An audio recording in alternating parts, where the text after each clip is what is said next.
investigates how the city's residents can make a living in a war zone.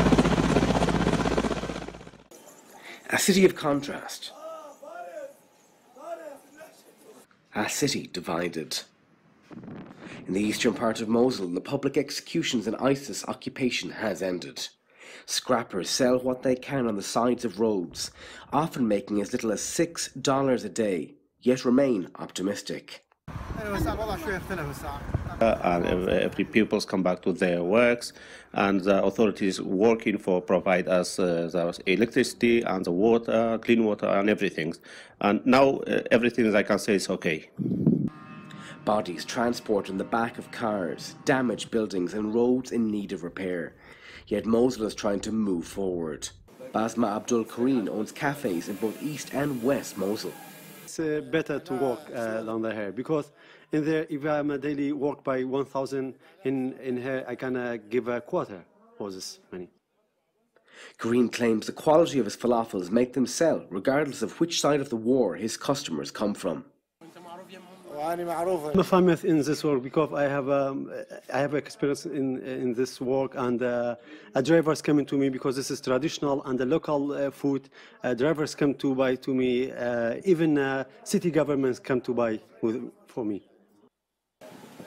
While Karim's cafes are doing well, other Mosul businesses are struggling.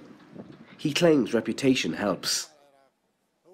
I am famous in this food maker, and I'm famous in Erbil and even in Duhok, and all Iraq. I'm famous in this type of food.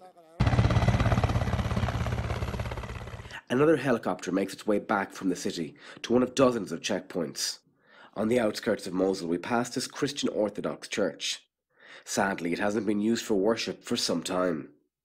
So I'm standing in what is called a tunnel, and many of the Islamic State would hide underground in these tunnels and spring out and shoot members of the Peshmerga and the Iraqi army over the last 6 months to a year. The church, the tunnel and the checkpoint are guarded by NPU soldiers, who are armed Assyrian Christians, who liberated towns surrounding East Mosul from the Islamic State just before Christmas. And this is where the tunnel also opens out inside the church. So we have is at the entrance of the road near the checkpoint, just in front of the church, and right here inside the church, a huge pit. More refugee camps occupy clear ground on the rolling sandy hills surrounding the city.